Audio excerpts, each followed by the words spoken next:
They're two of the biggest names in their fields. When you think of role-playing games, you think of Square. And when you think of animated films, you think of Disney. So when we heard that they were teaming up to create a new game that combined their strengths, we couldn't wait to find out more. This started out through an elevator ride. So Square's offices are in the same building as our offices in Tokyo. I've heard some people saying Square was the initiator. That story has been circulating around. But that's not quite what happened. Disney initiated it. The offer came to our producer first. When Sakaguchi-san and the Disney producer were talking about vague production ideas for this project, I happened to run into them and heard about it. So I told them that I might have some good ideas. So we started talking about ideas about a Mickey RPG or other types of things, and ideas started flying around. So when we finally got to an idea that we all agreed with, we said, hey, this is great, let's go.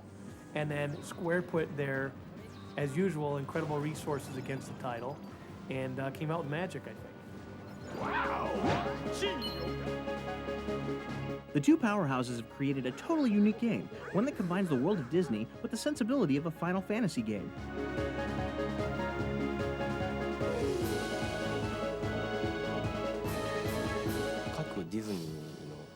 Disney movies each have their own unique worlds, such as Aladdin, The Little Mermaid, Tarzan, and so on. The world of Kingdom Hearts combines those Disney worlds together into one world, as well as some new worlds. If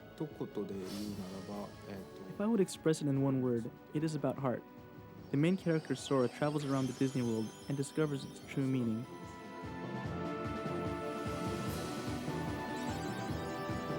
Kingdom Hearts is about a character named Sora who lives on a little island and is always aspiring to go out and be an adventurer and see the world and do all kinds of wonderful things. And he does this with two friends of his, Riku and Kairi, and they sit around and they talk about how great it would be to adventure out.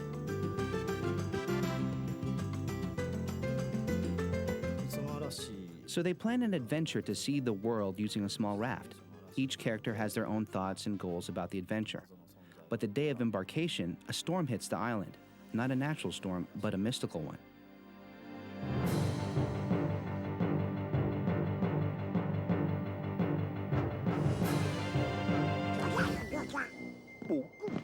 And that's when he becomes involved with Donald and Goofy, who are in the Disney universe, both the magician and the court guard.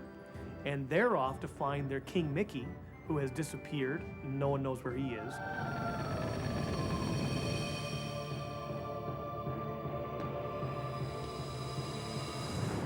Along the way, Sora ventures through 10 different worlds and meets over 100 Disney characters. He also encounters the Heartless, a new enemy created by Square.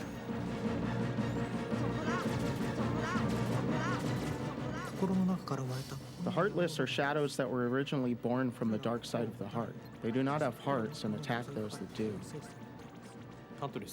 They are darkness, if I express them in one word. Like the name tells you, they do not have hearts. They are enemies that appear everywhere. I wanted to create motion that has never been seen in any other game. They move like bugs or animals, definitely not like humans. And they have a world that is being sucked dry of resources. So they get smart and they try to suck the resources, the magic and the happiness and the goodness from the Disney worlds. So Sora and our adventurers, Donald and Goofy, go off in order to defeat the Heartless, bring equilibrium back to the universe, and happiness and magic will forever live on.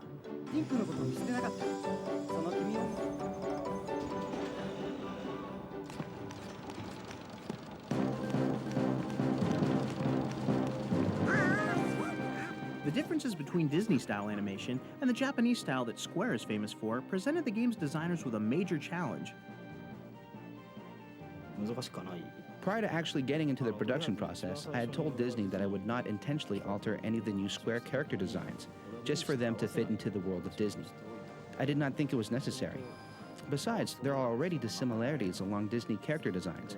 For example, Donald and Tarzan don't blend together well. So I did not force myself to adjust my designing style, as long as the color and the feel of the characters matched and wasn't awkward when seen on screen. However, the three main characters, Sora, Donald, and Goofy, travel through all of these worlds. So we tried to maintain some consistency so they would blend well together while sustaining their visual independence. I was unsure about the Nightmare Before Christmas world and the Winnie the Pooh world in the beginning stages of production. They are both so distinct that I thought of changing the styles of the three main characters as well. With that issue sorted out, the designers then turned their imagination to the Disney characters, where they were allowed to do something that's practically unheard of, embellish their appearance for the game. We received a set of guidelines beforehand, but they asked us not to add anything that did not originally appear in the Disney cartoons. Tarzan carries a spear in the original movie, so that was no problem. Donald was allowed to carry a stick, and Goofy has a shield, but they did not permit us to let them carry swords or anything like that. We suggested the change of costume. Our director, Nomura-san, drew image illustrations for Donald and Goofy in the Little Mermaid world, and we discussed the designs with Disney, who approved them. Other costumes were drawn based on rough sketches by Disney.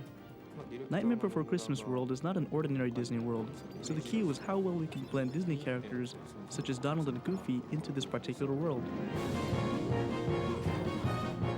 Working on the Disney characters was a challenge for the Square team, but it was one they enjoyed.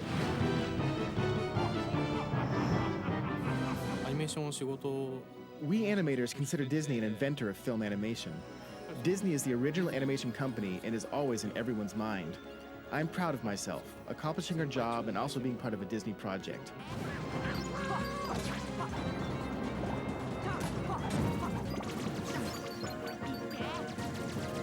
Obviously, we have a lot of knowledge that's kind of part of the deal of being with the Walt Disney Company about the characters and the worlds, but we tried to share with them. So we had little chalk talks. We connected them with some of the animators from the Walt Disney Company from feature animation and told them a little bit about what the motivation was for the character.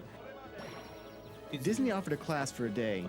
We learned the basics of how a Disney film is made. After that, I watched tons of videos since each movie has a different feel. I was watching nothing but Disney videos for 6 months. I studied the characteristics of each character and then delivered them into the game. And I think that's really displayed beautifully in how well they animated the characters in 3D. They move just like they're 2D animated in a lot of ways. And so those chalk talks, I think, really paid off. After spending a considerable amount of time with the Kingdom Hearts team, we couldn't help but wonder what Walt would think of Square and Disney's latest creation. I would only hope that Walt and everyone else that were involved in the Walt Disney Company for all those years and created such a wonderful legacy would be proud and really excited about how innovatively this product will go out there and how creatively it pushed the limits.